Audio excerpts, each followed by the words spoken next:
All right, good morning, everybody. We are going to get started. I'm glad that you took some time out of your day again to enjoy us for another edition of Explore This.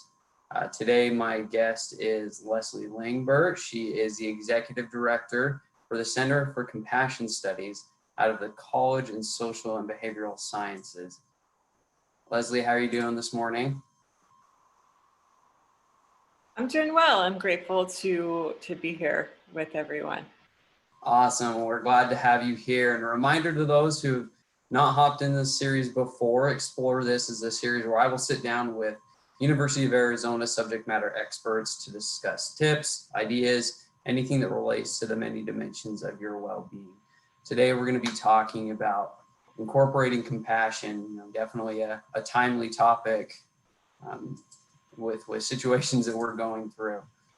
And Leslie, we talked about as we were kind of prepping for this that there's so many things to talk about when it comes to compassion, and cramming it all into 15 minutes might be a little difficult.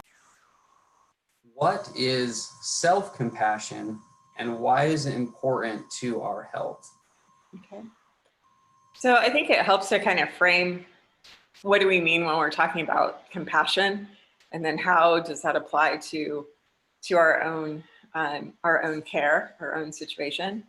So a simple definition of compassion is really the recognition of suffering in another with a really deeply heartfelt desire to alleviate that suffering. So seeing that someone is in distress, that they're suffering in some way, and feeling absolutely compelled to see them alleviated of that. And also on the flip side of that, compassion is really the deep wish for another's well-being, another's thriving, their ability to feel love and joy. So when we talk about self-compassion, in our journey in expanding compassion toward others, so moving beyond our very natural tendencies to feel that immediate sense of wanting to alleviate suffering for people that we feel close to, people that we hold dear. If we are able to consistently extend compassionate care, compassionate support to others, we have to be attentive to what our own needs are. We need to be able to serve, to extend from a very solid and stable place. So when we talk about self-compassion, there's kind of a lot wrapped up in that. On one level, we can think about self-compassion as being, a set of tools, a way of navigating our experience in such a way that we recognize that we are imperfect beings and that we will make mistakes, we will have disappointments, that we cannot control all of the circumstances that lead to any particular outcome, and that we will have very natural thoughts and emotions and also sensations in the body that are going to arise due to that. And to attend to all of that experience is part of what we're doing in self-compassion. We're really looking at how do we begin to alleviate our suffering so that we are not we're not getting caught in sort of the ignorance that we tend to have. A situation happens and the mind may connect it with something else, or the nervous system connects it with other experiences. And so we react in a way that maybe is not proportionate to the situation. And when I say that we react, that reaction can be something that we turn in toward ourselves too. It can be this sense of harsh judgment or criticism towards ourselves. it feels comfortable, right, to be with emotions that feel good, you know. So it's when we feel gratitude, when we feel joy, when we feel excitement, things like that. Those are emotions that we tend to welcome. But there are other emotions that we obviously, you know, really don't want to experience, or when we do, we don't want to stay in them for long. So emotions like anger and fear and anxiety and grief and all of these things are harder to be with. And so we tend to have different strategies that we're often not aware of. You know, when those feelings come up, we may judge ourselves. We may get really self-critical when we notice that we're moving through a difficult situation. You know, sort of that desire to be kind of invulnerable to it.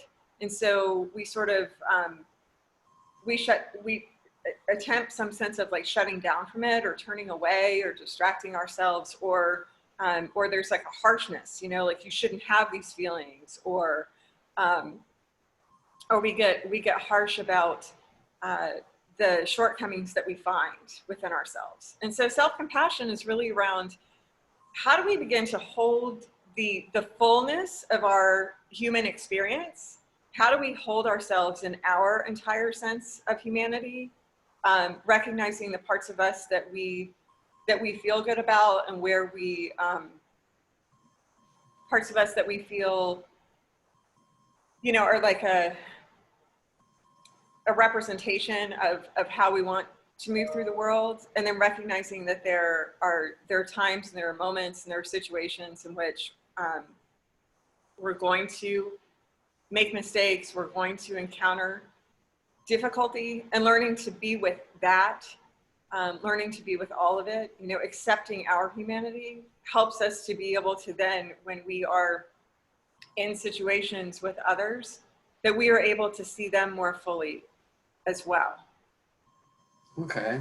You know, and you'd mentioned, and I really like that you mentioned that, you know, we're often, it's a little bit easier for us to go out and help someone else and alleviate their suffering. But when we step back and we do it inwardly, it's hard for us. I think about when you're in an airplane, they remind you, if the thing pops down, put yours on first, and then worry about someone else. And so you'd mentioned that, you know, kind of that overall arching effect of incorporating that self-compassion is alleviating that suffering. But, you know, what are some other health benefits that someone can reap by practicing that self-compassion?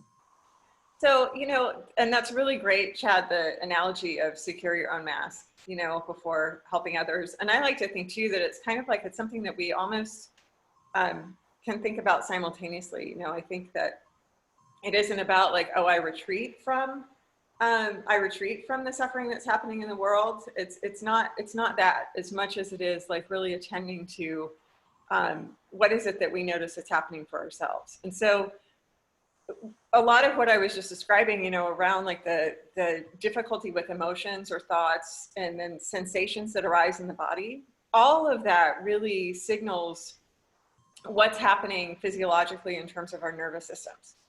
So when we're feeling emotions that we find difficult, when we notice that sensations are happening in the body in terms of like, you know, our heart rate increases, or the breath becomes a little more shallow, or we're tensing our jaw, or whatever may be accompanying all of that, what that's telling us is that our nervous system is in fight, flight, or freeze mode.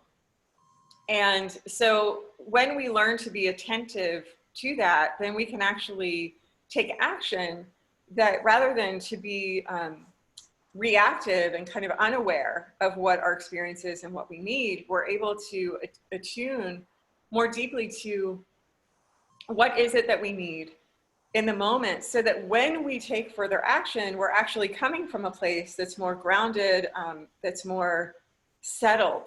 You know, our nervous system is settled. And so that might mean that we notice that we need more hydration, or perhaps we haven't eaten anything in a while, you know, because like adrenaline is going, or there's a, you know, on the opposite side of that, sometimes, you know, with grief, it's like there's sort of like collapse in some ways, you know, that it's just sort of like a complete disconnect from the needs of the body, right? And so attending to what is needed, you know, the simple pieces of that, you know, do we need to remove ourselves physically to be in a place where, you know, we can begin to settle the body, to settle the nervous system. And so as you would imagine, when we are attending to that, we are working with ways to lower our stress levels. And, you know, the more that we practice this, then the more that we begin to recognize what our patterns are, kind of what our triggers are, you know, what are kind of like the low stakes things that kind of get us going, that don't really need to get us going in the way that they do, that kind of, I think we can think about it in some ways as kind of putting a little bit of a drain on our energy, you know. And so the more that we work with this, then we're strengthening our capacity to be with the ups and downs that happen in our day-to-day experience. Okay. You know, and you spoke a little bit too, you know, a lot of the why behind this self-compassion. You know, I'm on board right now, you know, just speaking to you. This is something that, you know, I think that we should all definitely be doing. And you spoke a little bit to kind of some of the how. Can you speak a little bit more on that? How can someone really start to implement self-compassion into their day-to-day life? Yeah, so I would really encourage people that are interested, you know, to take some time and explore with a teacher, with a facilitator, in some ways, to begin to deepen the experience. I know for me, this was a concept that like really took me quite a while to really kind of feel into and really get the aha moment, you know, like I was getting it intellectually, but I think I was, you know, I had such a little like hard shell, I think, in some ways, about some life experiences that I had been through and the way that I had navigated those, thinking that was like, you know, the most appropriate way to do it. And it was really like years for me to begin to kind of chip away at that and like really get into like, oh, okay, I get it. I think some of the sort of like, you know, to come away from this and work with it right now is noticing and becoming aware that we have multiple dimensions, right, in terms of our experience. And when we think about those that are close to us, those that we really love and we really care for, if they make a mistake, if something happens and things don't unfold the way that they hoped that they would, or maybe something happens that they didn't expect, most of us, you know, when we think about that, our response would not ever be that we would say to that individual, you know, yeah, like, what were you thinking? Like, of course that happened because you're a dumbass, or, you know, whatever, like harsh, kind of judgy kind of thing that is. But what we don't often notice is that when something like that happens in our own lives, that message is going on in here. Like no one else is hearing it, but we are, right? And so, so it's really an important step to like notice, you know, when that self-critic is surfacing, and to sort of shift that internal dialogue, shift that internal stance, to acknowledge that it's really normal as a human being to have a full range of emotions, you know? So emotions like anger, emotions like fear, grief, you know, impatience, all of these different things are completely normal human feelings that are driven by some need underneath. And to get to that need underneath, we have to first acknowledge that, you know, it's okay to have this feeling. And to acknowledge too, that we're not the only person that has experienced this feeling before. We're not the only human being that has made a mistake or encountered a difficult, you know, situation.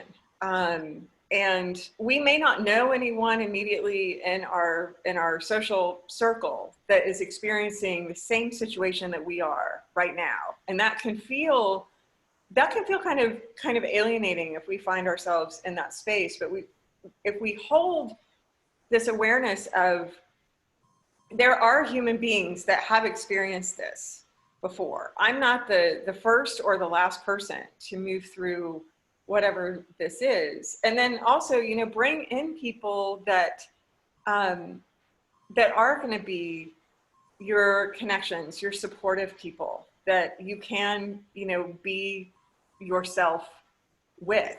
And if that's not, you know, people in your immediate, you know, in the family unit, or if you're feeling like, you know, that it's a little too risky to be vulnerable like that with friends, then, you know, connecting with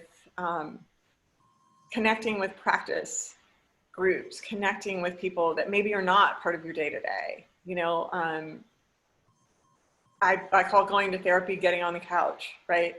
And that's a really, really valuable piece too. Sometimes you need to have someone that's not part of your day-to-day experience that can help assist you in the reframing of, you know, it's okay to have feelings about this. What we want to be able to do is acknowledge the feelings, acknowledge the sensations, and then cultivate a response rather than just blindly react to what's happening. Yeah, no, that's awesome. And I think there's so many great tips that you've shared with us today. And I hope that people will continue to practice this and take that time and, you know, really stop and reflect. And I want to thank you, Leslie, for taking some time today to talk to us about such an important topic. And I hope those who are watching will start to practice this and really implement in their day-to-day practice. Follow those links to stay up to date with what we're doing. Reach out and see what Leslie's doing with the Center of Compassion. There's a lot of great things out there. So I want to again thank everybody who attended today. Thank you, Leslie, for all the great tips and ideas. And I hope everybody has a happy and well Wednesday. Be well, everybody. Thanks, Chad.